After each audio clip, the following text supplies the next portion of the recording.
So this video, I'm going to be reading something I wrote a few months ago um, about one of my alters, um, Skittle, who used to go by a different name that I used to call her quite unjustly. And she was essentially the girl that I saw in the mirror without really realizing that she was an alter. So essentially, I would, I well, okay, so the story that I'm going to read is going to explain most of it. But I just kind of want to preface that um, this is who I spoke of previously as Skittle. Um, this is kind of a backstory. So I'm gonna read it. Hopefully that's not too monotonous for me to be reading it. It's called "Thank You for Being My Soul." I need to say, I realized something after a few distressing hours of constant waking up in the night in a dissociative and scared state. I figured out that the biggest abuse that I ever lived was through the loathing self-hate I gave to myself. But worse, I was my mind's biggest abuser. I thought it didn't matter, because I was only doing that to me. I felt that the girl in the mirror was not me, but I also knew that made no sense and that she had to be me.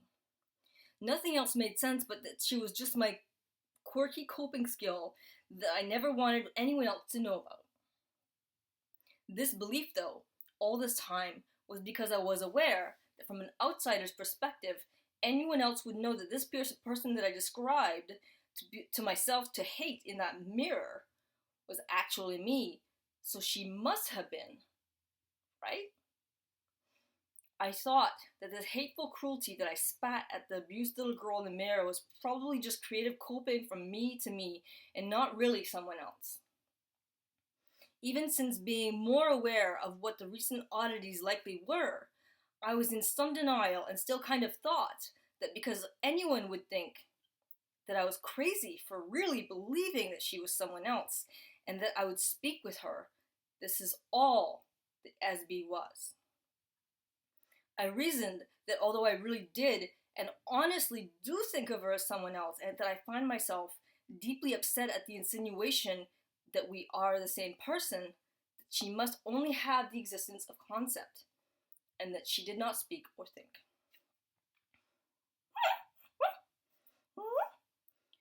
I, in the night, came to probably what is now, and may always be, the biggest, most painful, and grieving regret, shame, and guilt of my life. This guilt, though, I so rightfully deserve. My guilt that I had before and that I was working on in therapy was that what the man in the house did to me, he did because my soul was rotten.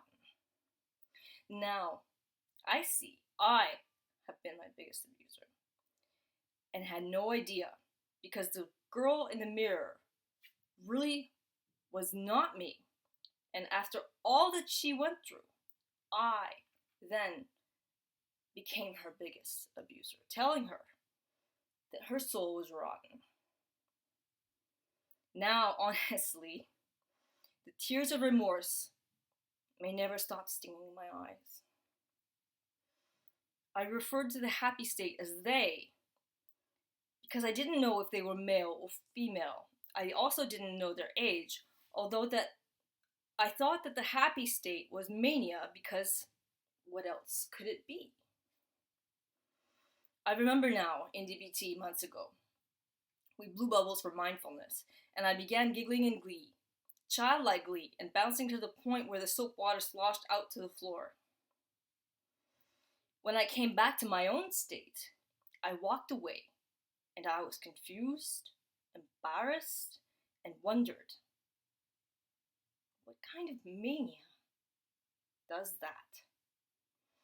Now, and I can't say that I'm 100% sure, but I think that when the happy state was asked what their name was, they panicked and grew upset because their sadistic mental abuser, I.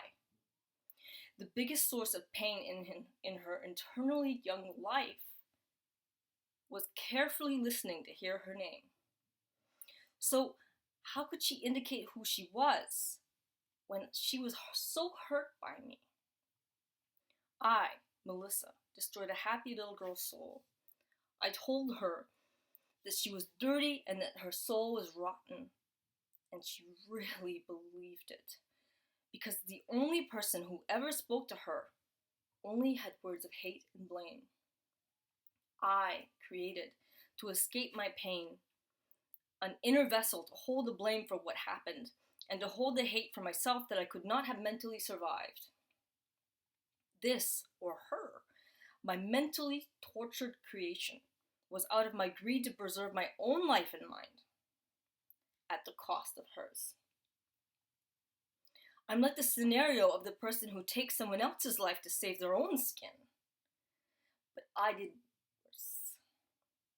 I created her so that she existed in the first place to be my self-preserving sacrifice.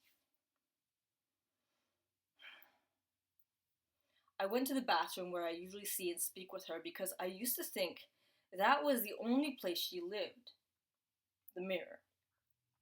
I couldn't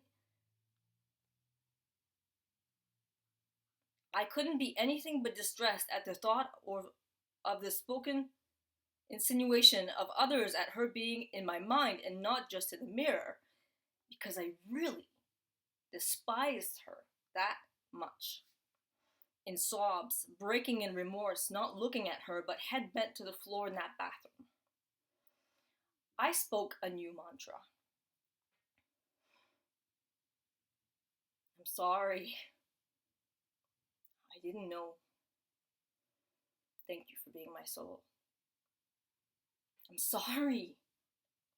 I didn't know. Thank you for being my soul. I don't know how many times that I repeated it, seeking my redemption. This little girl, to which now I know, did not wear an obnoxious grin, but it was that of the childlike smile of a very energetic, positive, and happy soul, because she actually is a child. I hated Esby so much, so I was certain that the happy state could not be her, because I gave her no credit at all. This girl, her name, I gave it to her.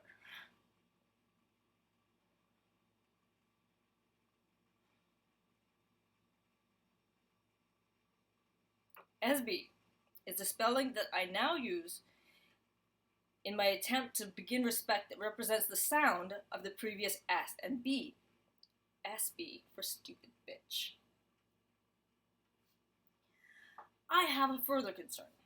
My concern, and something that I was a bit confused about before, is that when I felt her confusion and a mental void at her being asked her name, it was because maybe the only name she has is the one that I gave her in calling her stupid bitch. She had no other name because maybe she thought that she didn't deserve one at all. I went to the sink again later, my face next to the mirror, and whispered, "If you can ever forgive me, know that you deserve a name. You always did.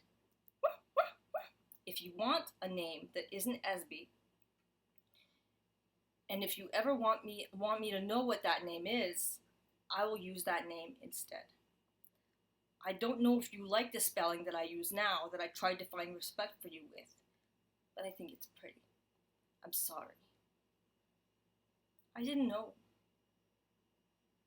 Thank you for being my soul." This morning, I believe it was not a night of redemption, because that would mean saving my soul. So, if she is my soul, she did nothing wrong for which to need redemption. My soul is a child, a truly happy child.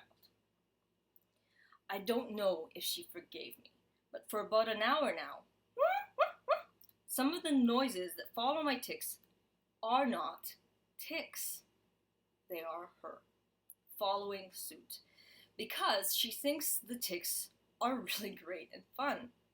She hears them and then makes a more emphatically joyful, similar noise with a childlike smile that I'm no longer frustrated at her for making. She said the other day that she was the best smile in this bag of Skittles. I think now she really is.